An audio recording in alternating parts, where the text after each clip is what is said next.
இயேசுவின் ஜெப கோபுரம் ஊழியங்கள் வழங்கும்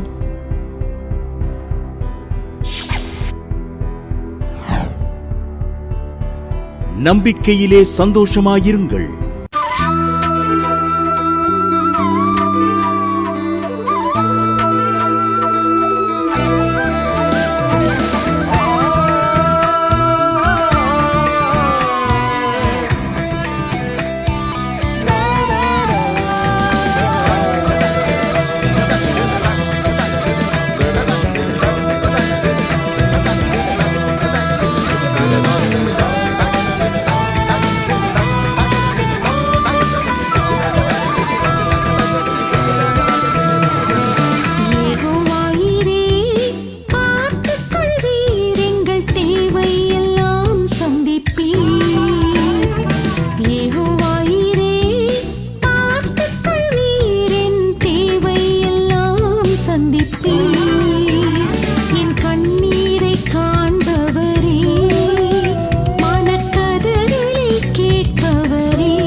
கேட்பவர்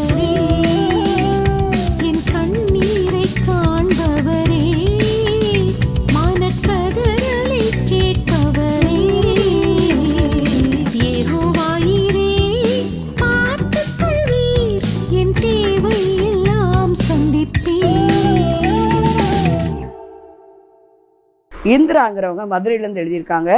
நான் ஒவ்வொரு வாரமும் ஞாயிற்றுக்கிழமை மாலையில் 6:30 மணிக்கு ஜாய் டிவி பார்ப்பது வழக்கம். நான் பிஹெச்டி 5 வருஷம் முடிக்க முடியாமல் இருந்தேன். ஆண்டவரே, இந்த பிஹெச்டி முடிக்க பண்ணிட்டீங்கன்னா நான் ஜாய் டிவியில் சாட்சி சொல்வேன், என்னால் முடிந்த காணிக்க இந்த ஊழியத்துக்கு அனுப்புவேன்னு ஒரு பொருத்தனை வச்சேன். கர்த்தர் 5 வருஷமாக நான் முடிக்க முடியாத அந்த பிஹெச்டியை துரிதமாக முடித்து சர்டிஃபிகேட் வரும்படி உதவி செய்தார். எனக்கு வேலையிலையும் ப்ரொமோஷன் கிடைச்சது. கர்த்தருடைய நாமம் மகிமைப்படுவதுன்னு எழுதியிருக்காங்க. நம்பிக்கையிலே சந்தோஷமாயிருங்கள். இந்நிகழ்ச்சியை பார்க்கிற யாவருக்கும் இயேசுவின் நாமத்தினாலே இனிய வாழ்த்துக்களை தெரிவித்துக் கொள்கிறேன். செய்திக்கு நேராக கடந்து செல்வோமா? சங்கீதம் 84வது அதிகாரம் 6வது 7வது வசனம்.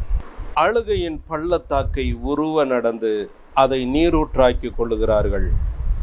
மழையும் குளங்களை நிரப்பும். அவர்கள் பலத்தின் மேல் பலமடைந்து சீயோனிலே தேவ சந்நிதியில் வந்து காணப்படுவார்கள். அழுகையின் பள்ளத்தாக்கை உருவ நடந்து அதை நீரூற்றாக்கி கொள்ளுகிறார்கள். அழுகையின் பள்ளத்தாக்கு, வேதம் கூறுகிறது ஒரு பள்ளத்தாக்கு. இது ஒரு அழுகையின் பள்ளத்தாக்கு. இந்த அழுகையின் பள்ளத்தாக்கை உருவ நடக்கிறார்கள், அதை நீரூற்றாக்கி கொள்ளுகிறார்கள்.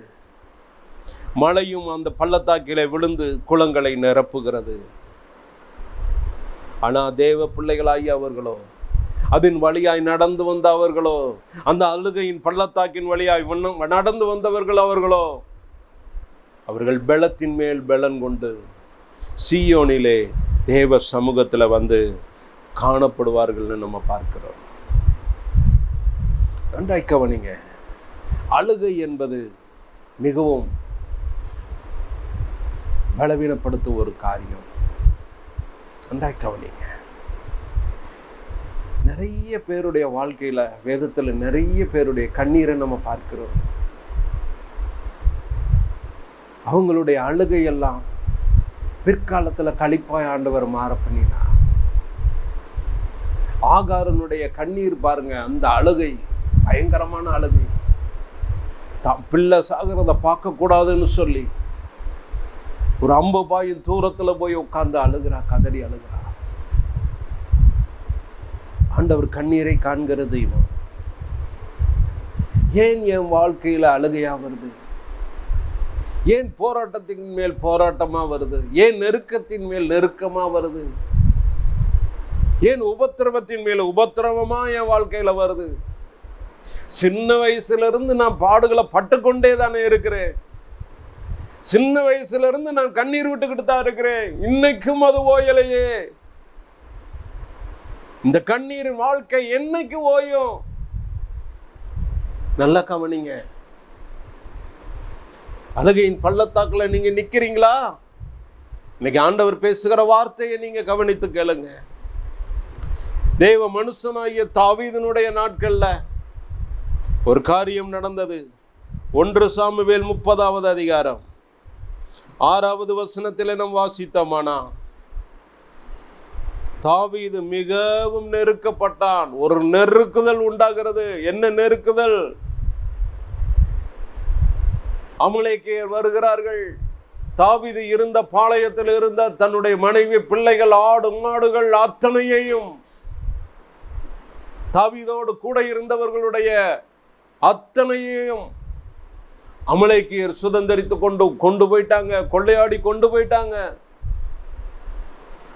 இந்த நேரத்துல தாவீது மிகவும் நெருக்கத்தின் மத்தியில என்ன செய்யறதுன்னு தெரியல. வந்து பார்த்தா எல்லாம் சுட்டரிக்கப்பட்டு அக்கினி சாம்பலா கிடக்கு.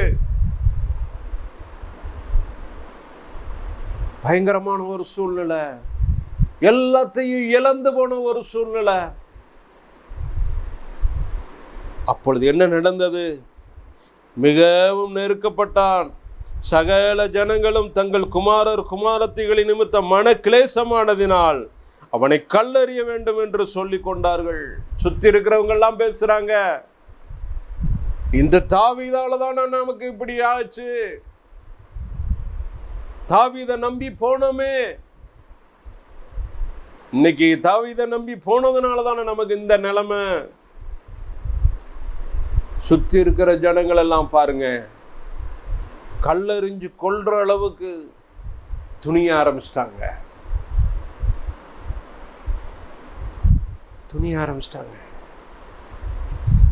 அப்பொழுதுதான் தாவீதும் அவனோடு இருந்த ஜனங்களும் அழுவதற்கு பலன் இல்லாமல் போக மட்டும் அழுகிறாங்க. தாவீது ஒரு காரியம் அது செய்கிறார். அந்த சூழ்நிலையின் மத்தியில, அந்த நெருக்கத்தின் மத்தியில, அந்த அழுகையின் பள்ளத்தாக்கின் மத்தியில தாவீது செய்த முதல் காரியம், கர்த்தருக்குள்ளே தன்னை திடப்படுத்தி கொண்டான். முதலாவது செய்த காரியம், கர்த்தருக்குள்ளே தன்னை திடப்படுத்தி கொண்டான்.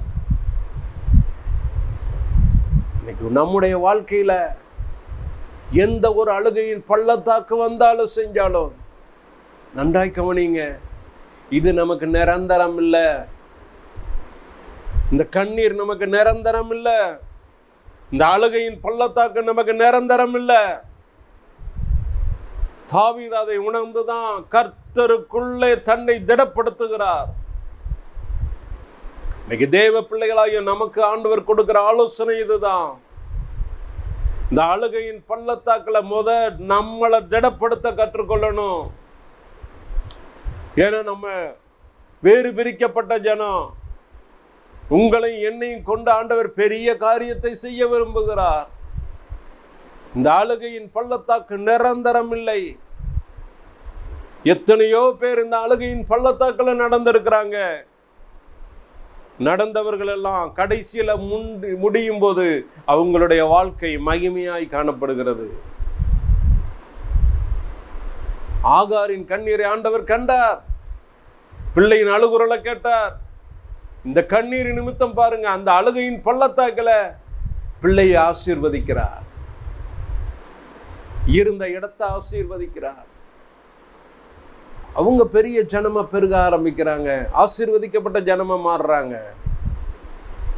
அதே போலதான் அன்னாள் தேவ சமூகத்துல அழுது தன்னுடைய கண்ணீரை எல்லாம் ஊற்றுகிறார். அன்னாளுடைய வாழ்க்கையில அந்த அழுகையின் பள்ளத்தாக்கு, அதை ஒருவன் நடக்கிறாள். ஒருவன் நடக்கும்போதுதான் அந்த அழுகையை, கண்ணீரை மதுரமாய் மாத்துகிறார். குமாரர்களை கொடுக்கிறார்.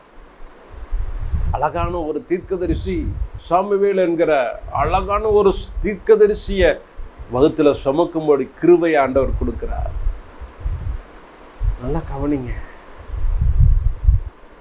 இன்னைக்கு நம்ம பள்ளத்தாக்குல இருக்கோம்னா ஏதோ ஒரு சம்பவம் பின்னாடி நடக்க போகுதுங்க. நம்ம அதை உணராம காணப்படுறோம். வேதம் காட்டுகிற வழிகளில் நம்ம நடப்போம். தாவீது மூலம் ஆண்டவர் சொன்ன ஒரு வார்த்தை, தாவீது அந்த நெருக்கத்தின் மத்தியில, அந்த அழுகையின் பள்ளத்தாக்கின் மத்தியில கர்த்தருக்குள்ளே தன்னை திடப்படுத்தினார். இரண்டாவது ஒரு காரியத்தை நம்ம பார்த்தோம்னா, அதே 1 சாமுவேல் 30வது அதிகாரம் 8வது வசனத்தை பார்த்தோமானா, தாவீது கர்த்தரை நோக்கி, நான் அந்த தண்டை பின்தொடர வேண்டுமா, அதை நான் பிடிப்பேனா என்று கேட்டார். அதற்கு அவர், அதை பின்தொடர், அதை நீ பிடித்து சகலத்தையும் திருப்பிக் கொள்வாய் என்றார். இரண்டாவது ஒரு காரியத்தை நம்ம பார்க்கிறோம். தாவீதின் மூலமாய் நமக்கு சொல்லிக் கொடுக்கிற ஒரு வார்த்தை, எந்த ஒரு காரியமானாலும் சரி, எந்த ஒரு அழுகையின் பள்ளத்தாக்கில் நம்ம போனாலும் சரி, நெருக்கத்தின் பாதையில் போனாலும் சரி, கர்த்தரிடத்தில் விசாரிக்க கற்றுக்கொள்ளணும்.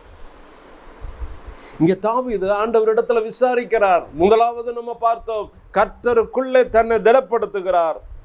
நம்மளோட கூட ஆண்டவர் இருக்காருங்க, நம்மோட கூட ஆண்டவர் இருக்காருங்க அப்படின்னு சொல்லி தன்னை திடப்படுத்துறார். இரண்டாவது ஒரு காரியம், கர்த்தரிடத்தில் விசாரிக்கிறார். ஆண்டவரே, இந்த கொள்ளை கொண்டு போனதை நான் பின்தொடர வேண்டுமா? அந்த அமலேக்கியர் எல்லாத்தையும் சுருட்டி கொண்டு போயிட்டாங்களே, அவங்கள நான் பின்தொடரணுமா வேண்டாமா? பின்தொடர்ந்து போனா சகலத்தையும் திருப்புவேனா திருப்ப மாட்டேனா? கர்த்தரிடத்தில் விசாரிக்கிறார். இன்னைக்கு நீங்களும் நானும் ஏதாவது ஒரு நெருக்கம் வந்துட்டா யாரிடத்துல போய் விசாரிக்கிறோம்? பக்கத்து வீட்டில் சுத்தி இருக்கிறவங்ககிட்ட போய் இந்த நெருக்கத்துக்கு நான் என்ன செய்ய, இந்த தேவைக்கு என்ன செய்ய? நல்லா கவனிங்க. முதலாவது கர்த்தரிடத்தில் விசாரிங்க. அவரிடத்துல விசாரிக்கும் போதுதான் அந்த நெருக்கத்தினின்று உங்களை விசாலமான இடத்துக்கு ஆண்டவர் கொண்டு வருவார். ஒரு வழியை கற்றுக் கொடுப்பார். தாவீது ஆண்டவரிடத்துல விசாரிக்கிறார். விசாரிக்கும் போதுதான் அப்பா சொல்றார், நீ போப்பா, சகலத்தையும் நீ திருப்பிக் கொள்வாய் அப்படின்னு வாக்கு கொடுக்கிறார், ஆலோசனை கொடுக்கிறார். நன்றா கேளுங்க. கர்த்தரிடத்தில் எந்த சம்பவம்னாலும் ஆண்டவரிடத்துல விசாரிக்கணும்.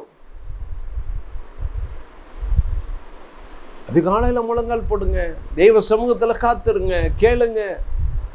ஆண்டவரே, இந்த என் குடும்பத்தை நடத்த தெரியலப்பா, என் குடும்பத்தை நடத்துறதுக்கு எனக்கு கிருபை கொடுங்கப்பா. என் பிள்ளையினுடைய வாழ்க்கை இப்படி இருக்கே, என் பிள்ளை என் பேச்சை கேட்க மாட்டேங்கிறானே, ஆண்டவரிடத்துல விசாரிங்க.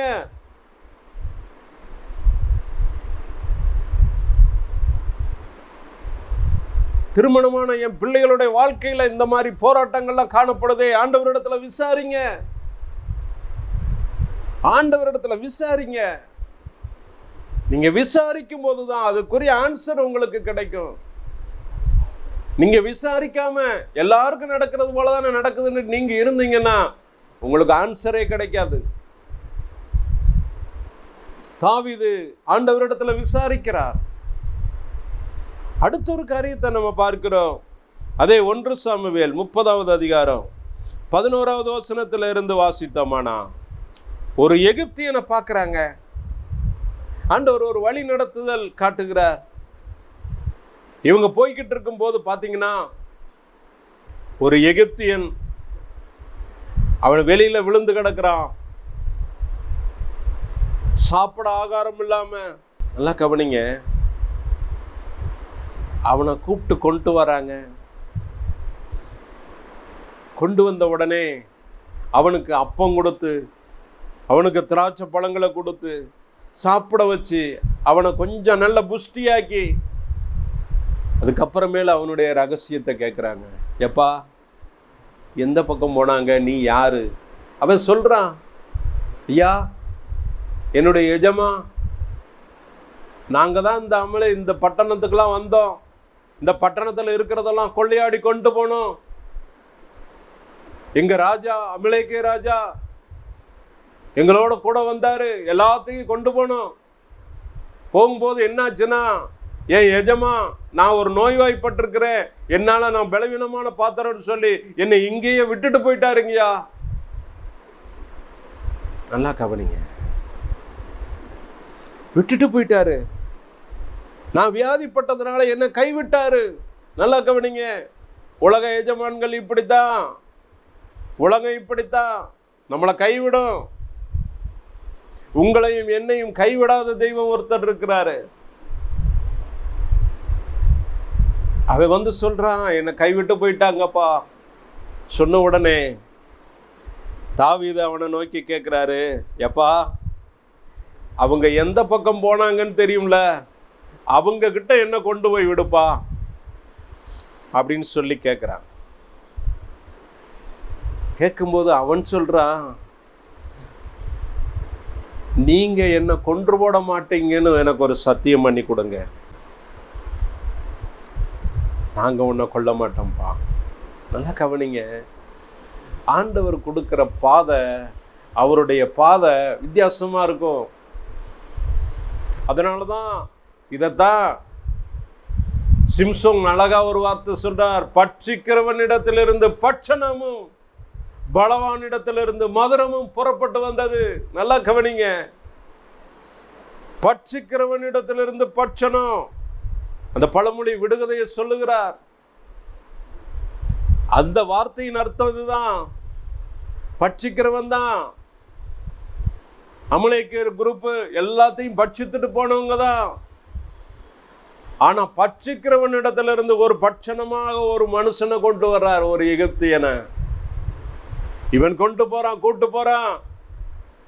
அங்க போய் பார்த்தா எல்லாரும் ஆடி பாடி நடனமாடி குதூகலிச்சுக்கிட்டு இருக்கிறாங்க, கொள்ளையாடி கொண்டு வந்தோம்னு.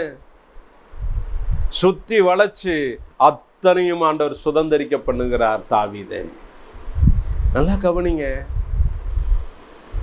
ஒவ்வொரு காரியத்தையும் ஆண்டவரிடத்துல விசாரிங்க. சின்ன காரியம்னாலும் சரி, பெரிய காரியம்னாலும் சரி, தாவீது விசாரித்ததை போல ஒவ்வொரு காரியத்திலும் நம்ம விசாரிக்கணும். தேவ மனுஷனாகிய மோசேயும் அந்த வழியில தான் கடந்து வந்தார்.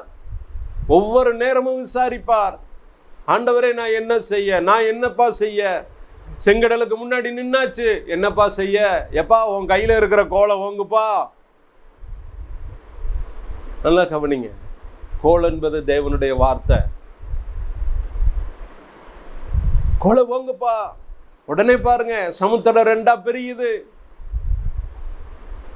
அதுல நடந்து செல்லுகிறாங்க.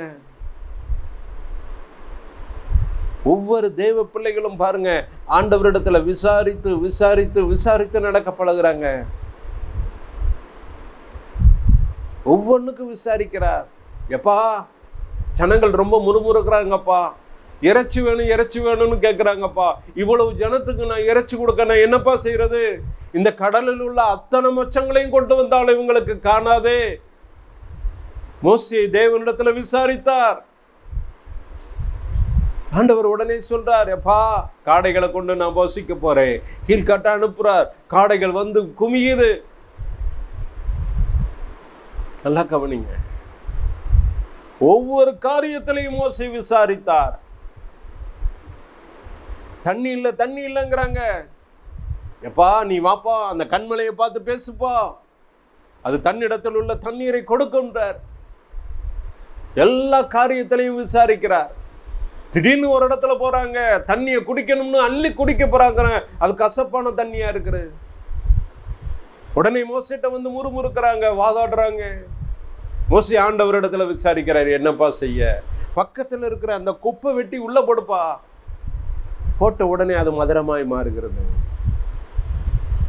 நல்ல கவனிங்க, இதுல இருந்து நமக்கு என்ன தெரியுதுன்னா, அற்புதத்தை பக்கத்திலேயே தான் அப்பா வச்சிருக்கிறாரு. என் பிள்ளை எப்ப என்ன நோக்கி கேட்கும்னு அப்பா வெயிட் பண்றாரு. நம்ம அவரிடத்துல விசாரிக்கும் போது அப்பா சொல்வாரு, பக்கத்துல தான் பாருங்க அற்புதம். ஆகார பார்த்து சொன்னார்ல, எப்பா பக்கத்துல தான் தரவு இருக்கு, போப்பா தண்ணி எடுத்து கொடுப்பா. அற்புதத்தை பக்கத்திலேயே தாங்க வச்சிருக்கிறாரு. நம்ம ஆண்டவரிடத்துல விசாரிக்கும் போதுதான் அந்த அற்புதம், அதிசயத்தை நம்ம காண முடியும். நல்லா கவனிங்க, இதனாலதான் தேவ பிள்ளைங்க கர்த்தரிடத்துல விசாரிக்க கற்றுக்கொள்ளணும். கர்த்தருடைய பிள்ளைங்க ஆண்டவருடைய வழி நடத்துதலை கற்றுக்கொள்ளணும். அதனாலதான் இயேசப்பா சொல்றாரு மார்க்ல, என்னிடத்துல வாங்கப்பா, என்னிடத்துல கற்றுக்கொள்ளுங்கப்பா, உங்க ஆத்துமாக்களுக்கு இளைப்பாறுதல் கிடைக்கும். என் நுகம் மெதுவாயும் என் சுமை இலகுவாயும் இருக்கிறது. இயேசப்பா சொன்ன வார்த்தைங்க. நம்ம யாரிடத்துல போய்ங்க கற்றுக்கொள்ளணும்? நல்லா கவனிங்க, உலக அறிவுக்கு ஸ்கூல்ல போய் கத்துக்கிறோம், காலேஜில் போய் கத்துக்கிறோம், எங்கெங்கேயோ போய் எதோ கத்துக்கிறோம், கத்துக்கிறோம். வெளிநாடுல போயெல்லாம் படிச்சுட்டு வராங்க, கத்துக்கிறோம். நல்லா கவனிங்க, உலகத்தில் வாழ்றது 70, 80, அதுக்கு மேலே ஒரு 100 வருஷம், அவ்வளவுதான். இவ்வளவுதான் ஆயுசு நாட்கள். இதுக்கே இவ்வளவு பாடங்களை கற்றுக்கிட்டு நம்ம வர்றோமே. தேவ பிள்ளைகளாகிய நம்ம எவ்வளவு நேரம் ஆண்டவர் சமூகத்தில் காத்திருக்கிறோம், எவ்வளவு நேரம் வேத வசனங்களை தியானிக்கிறோம். இதை நம்ம ஆராய்ச்சி பண்ணி பாருங்க. ஆண்டவரிடத்துல எப்படி நம்ம விசாரிக்கிறது? விசாரிக்கும் போது அப்பா என்ன சொல்லுவாரு? அப்பா பேசுற காரியங்கள், ஒவ்வொரு நேரமும் பேசுற காரணங்கள் தம்முடைய வார்த்தையின் மூலமா தான் பேசுவார். வார்த்தையின் மூலமா தான் பேசுவார். வேத வசனத்தின் மூலமா தான் நமக்கு வழிகாட்டுவார். இந்த வசனத்துக்கு கீழ்ப்படியும் போது அற்புதங்க. நல்லா கவனிங்க, இன்னைக்கு தேவ பிள்ளைகளாகிய நம்முடைய வாழ்க்கையில இந்த அழுகையின் பள்ளத்தாக்கு நம்ம உருவ நடந்து அதை நீரூற்றாக்கி கொண்டு நம்ம பெலத்தின் மேல் பெலனடைந்தவர்களாய் காணப்படணும். சீயோனிலே தேவ சந்நிதியில நம்ம நிக்கணுங்க. அதுதாங்க நமக்கு முடிவு. இயேசுப்பா வரப்போகிறார், ராஜாதி ராஜாவை வரப்போகிறார். அவருக்கு முன்பாக தேவ சந்நிதியில நம்ம காணப்படணும். இதுதாங்க நமக்கு கொடுக்கப்பட்டிருக்கிற அழைப்பு. அந்த அழைப்பை நம்ம இழந்து போகக்கூடாது. ஜெபிக்கும்படி கண்களை மூடுவோமா. சோதரமாப்பா, நீர் பேசின வார்த்தைகளுக்கு நன்றி சுவாமி. தாவீதை கொண்டு எங்களோடு கூட பேசுனீங்கப்பா. தேவ மனுஷனாகிய தாவீது அந்த அழுகையின் பள்ளத்தாக்கில் நடக்கும்போது தாவீது கர்த்தருக்குள் தன்னை திடப்படுத்தி கொண்டான்னு நாங்கள் பார்த்தோம். இரண்டாவது ஒரு காரியம் செஞ்சார்ப்பா. அவர் கர்த்தரிடத்தில் விசாரித்தார். நாங்கள் ஒவ்வொரு காரியமும் உம்மிடத்தில் விசாரிக்கணும்ப்பா. மூன்றாவது காரியத்தையும் நாங்கள் சிந்தித்தோம்.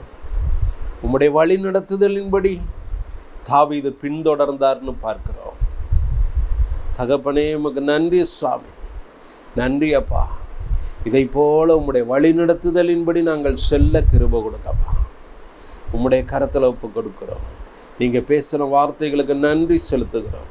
இயேசுவின் நாமத்தில் கெஞ்சி கேட்கிறோம் நல்ல பிதாவே, ஆமென். மாணவர்களே, அதிசய கல்வாரி ஊழியங்கள் மூலம் ஒவ்வொரு மாதமும் தேவனால் எல்லாம் கூடும் பத்திரிகையை நாங்கள் வெளியிடுகிறோம். தேவ சமூக பாடல்கள் DVD, ACD இந்த பாடல்களை நாங்கள் வெளியிடுகிறோம். அதிசய கல்வாரி ஊழியம் இது தீர்க்க தரிசன ஜெப ஊழியமாக நடைபெறுகிறது. இந்த ஊழியங்களுக்காக ஜெபிக்க, காணிக்கையை அனுப்ப தாங்க மறவாதிருங்கள். ஜெபிக்கிற, கொடுக்கிற, உழைக்கிற உங்கள் ஒவ்வொருவரையும் ஆண்டவர் தாமே ஆபிரகாமை ஆசீர்வதித்தது போல சகல விதத்திலும் உங்களை ஆசீர்வதிப்பாராக. ஆமென். அன்பிற்குரியவர்களே, இந்த ஊழியத்தை உங்கள் காணிக்கைகளால் தாங்குபவர்களின் கவனத்திற்கு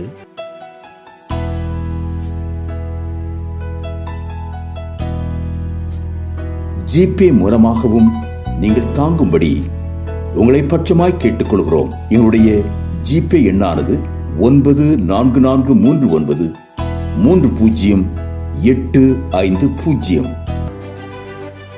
எங்களது முகவரி சகோதரி எலிசபெத் சுந்தர்ராஜன், எண் 27, பொதிகை தெரு, குழந்தைச்சாமி நகர், வண்டியூர், மதுரை 20. செல்போன் எண்கள் 9484177765 9095328172 மற்றும் 9443930850.